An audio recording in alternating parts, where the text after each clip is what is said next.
안녕하세요. 저는 올해 54세 남자이며 오래 다니던 직장을 그만두고 한적한 시골 마을에서 이장으로 살아가고 있습니다. 한적한 시골이긴 하지만 워낙에 대도시랑 거리가 가까워서 살아가는데 전혀 불편함은 없습니다. 저는 대도시에서 15년 정도 직장 생활을 했습니다. 사랑하는 여자를 만나서 결혼도 했지만 그녀는 올해 남투병으로 세상을 떠나갔죠. 제 아내는 위암이었습니다. 위에 커다란 암덩어리가 있다는 말을 들었을 때 세상이 무너지는 것만 같았고 그런 그녀를 어떻게든 살려보겠다고 노력했지만 결국에는 세상을 떠나갔습니다. 그 일을 계기로 상심이 너무 커서 도시 생활을 접고 시골로 거처를 옮기고 더 이상 아둥바둥 살아가는 게 아니라 적당히 살다가 저도 제 아내를 따라 하늘나라로 가려는 마음을 가지고 있었습니다. 제 인생의 전부였던 그녀를 잃으니까 저도 삶의 의욕이 많이 없어지더라고요. 모아놓은 돈도 없이 그저 하루하루 간단하게 밥 먹고 산을 바라보며 시간을 보냈습니다. 하지만 도시 생활하면서 몸에 배어있는 따뜻한 태도가 어디 가지 않았는지 나이 많으신 어른들과 어울리다 보니 저는 많은 인정을 받게 됐습니다. 그렇게 이 마을로 내려온 지 10년 만에 마을 이장을 맡게 됐습니다. 제가 살고 있는 마을은 워낙에 나이 많으신 분들이 많아서 이장을 할 사람이 저밖에 없기도 했습니다. 나이 80살 먹은 어른한테 이장을 맡길 수는 없는 노릇 아닙니까?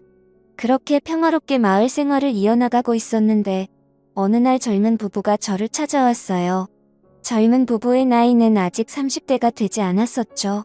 이제 막 대학교 졸업하고 직장 생활을 시작할 그 젊은 사람들이 귀농해서 살고 싶다며 이 마을에서 자기들을 받아줬으면 좋겠다는 말을 하더군요. 저는 그들에게 잘 생각해보라고 설득했습니다. 시골 생활이라는 게 그렇게 생각처럼 만만한 게 아니라면서 아직 나이도 어린데 왜 굳이 그런 선택을 하냐고 물었죠. 그러자 그들은 1년 전 마을 뒷산에 있는 계곡에 여름 휴가를 왔다가 인연이 된 커플인데 여기가 너무 좋기도 하고 농사를 꼭 지어보고 싶다는 포부를 밝히더라고요. 심지어 그 남자는 농업과 관련된 대학교를 나와서 이미 농사를 지을 줄 안다고 얘기하더라고요.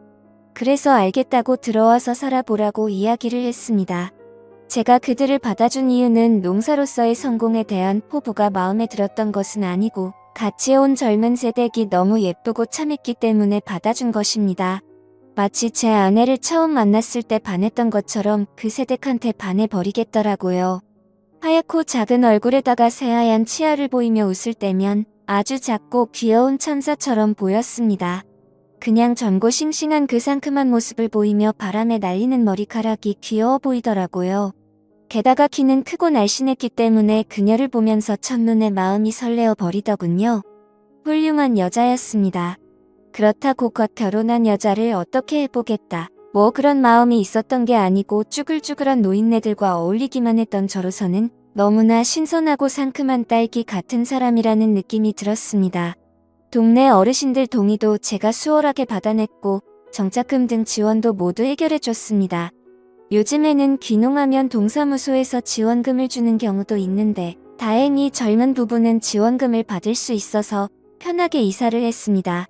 당장 마을에 집을 하나 지을 수 없었기 때문에 젊은 부부는 저희 집 안에 있는 사랑채 같은 건물에 머물러라고 말했고 나중에 집이 비는 곳이 있으면 그쪽으로 옮겨가라고 말했습니다. 그들이 이사를 오고 그 시간에 간간히 새어나오던 짤막한 웃음소리를 들으면서 참으로 오랜만에 마을에 생기가 돌았습니다. 젊은이들이 왔을 뿐인데 마을의 분위기가 달라지는 그런 느낌을 받았습니다. 그날부터 저에게는 신세계가 기다리고 있었습니다. 정말 시골로 오기를 잘했다는 기쁨이 그날부터 자리하고 있었던 것이죠. 처음에는 따로 밥을 해 먹었지만 나중에는 한 식구처럼 잠만 따로 잘 뿐 식사는 같이 하게 되었습니다. 집이 넓고 건물도 따로 되어 있었기 때문에 충분히 남처럼 살 수 있는 구조입니다. 그렇게 밥도 같이 먹고 농사일을 본격적으로 하기 위한 준비들을 하면서 시간을 보내고 있었습니다. 그러던 어느 날 젊은 부부 신랑이 서울에 퇴직금 정리와 몇 가지 물건들 살 게 있다고 1박 2일 동안 서울을 다녀오겠다고 말했고 저는 젊은 세대과 둘이서 같이 있게 되었습니다. 방도 아예 따로 썼지만 괜히 여자랑 같은 대문을 쓰고 있다고 생각하니까 마음이 뒤숭숭하더라고요. 이러다가 무슨 일 생기는 거 아닌가 싶고 아무 일도 안 생기는 게 당연하겠지만 은근히 생기기를 바라기도 하는 그런 마음이었던 것 같아요. 남자들은 이런 상상을 조금 하지 않습니까? 그냥 그 정도였습니다. 하필이면 그날 마을에서 가장 돈이 많은 할아버지가 돼지한 마리를 잡았는데 자기 손자가 서울대학교에 들어갔다면서 마을에서 잔치를 열자고 하더라고요. 점심시간에 그 소식을 듣고 부랴부랴 준비해서 잔치를 열 준비를 하고 자리를 만들었습니다. 그렇게 늦은 오후 시간부터 마을에서 잔치가 열렸고 마을 사람 대부분이 와서 고기를 먹고 술도 한잔하게 됐습니다. 집집마다 담근 술을 꺼내 오기도 하고 세대에게도 술을 따라줬습니다. 그렇게 즐겁게 먹고 마시면서 놀다가 저녁에 해가 떨어지면서 잔치는 마무리되었고 세대과 함께 집으로 돌아오는 길에 세대기 술이 모자라다면서 한 잔 더 하고 싶다는 말을 하더라고요. 집에 술 사둔 게 있으니까 한 잔 더 하겠냐고 물었고 그녀는 좋다고 하더군요. 그렇게 그녀와 함께 2차로 술을 마시기 시작했는데 술 기운이 돈 세대기 저에게 이런 말을 했어요. 혼자 사시면 너무 외로우실 텐데 재혼이라도 하는 게 어떠냐고 말이죠. 저는 그 말에 웃음으로 답을 했어요. 그러고는 제 아내와 관련된 이야기를 해줬습니다. 제 이야기를 들은 그녀는 갑자기 눈시울을 적시는 겁니다. 정말 아내분을 많이 사랑하셨다면서 울고 있는 그녀에게 어찌할 줄 몰라서 당황해하고 있는데 술을 한 잔 더 마시더니 이제는 대놓고 울음을 팍 쏟으면서 저희들에게 잘해주시고 감사했지만 혼자서 애쓰시는 모습이 정말 마음이 아프다면서 눈물을 흘리더라고요. 이거 어떻게 해야 할지 모르겠더군요. 아마도 그녀의 술버릇이 오는 게 아닌가 싶습니다. 별것도 아닌데 저렇게 눈물을 흘리는 게 좀 이상하다는 생각이 들었습니다.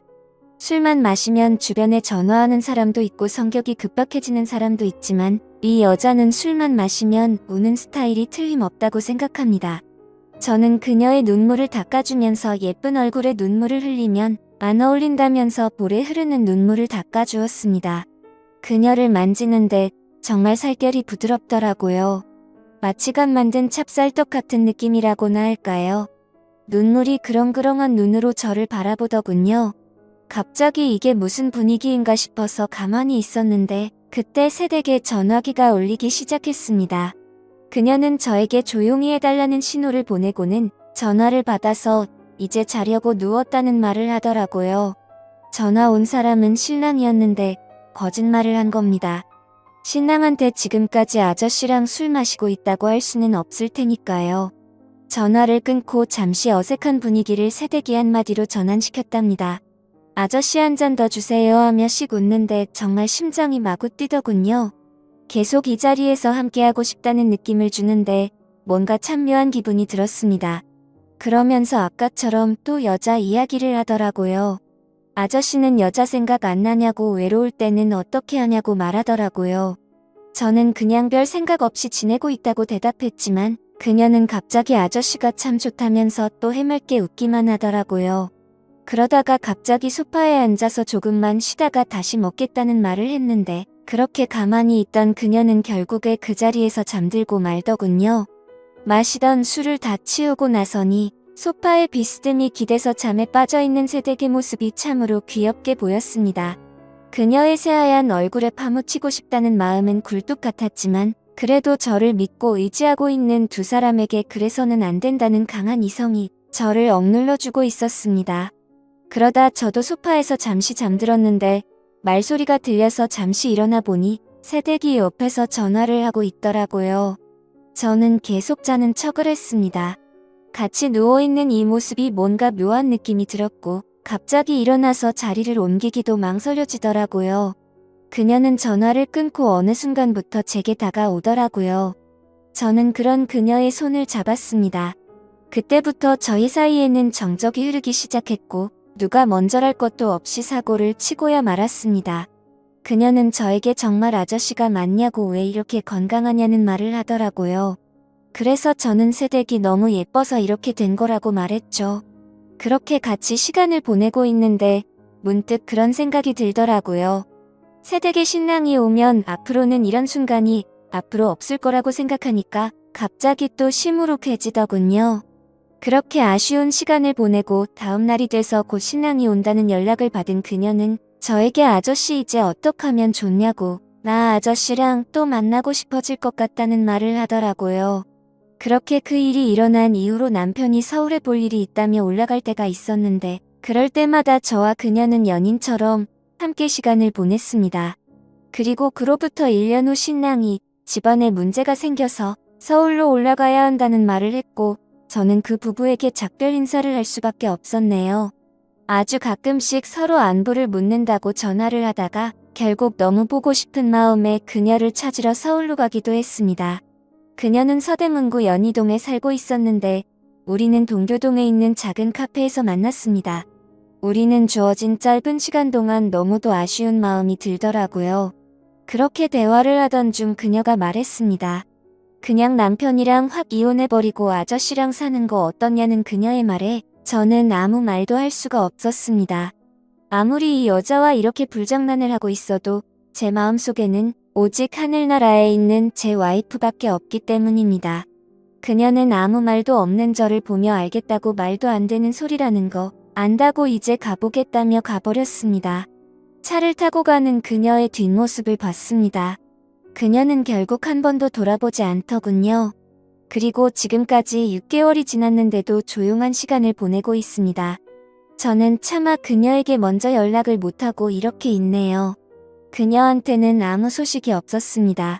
어느 날 갑자기 대문을 열고 환하게 웃으며 달려올 것만 같은데 그녀가 너무 그립습니다. 그녀도 분명히 저를 그리워하고 있다는 걸 알고 있습니다. 그녀에게 한번 전화해봐도 괜찮을까요? 한 번만 더 그녀와 행복한 시간을 보내고 싶습니다. 어떻게 하는 게 좋을까요? 오늘의 사연 여기까지입니다. 감사합니다. 구독과 좋아요, 알림 설정 부탁드립니다.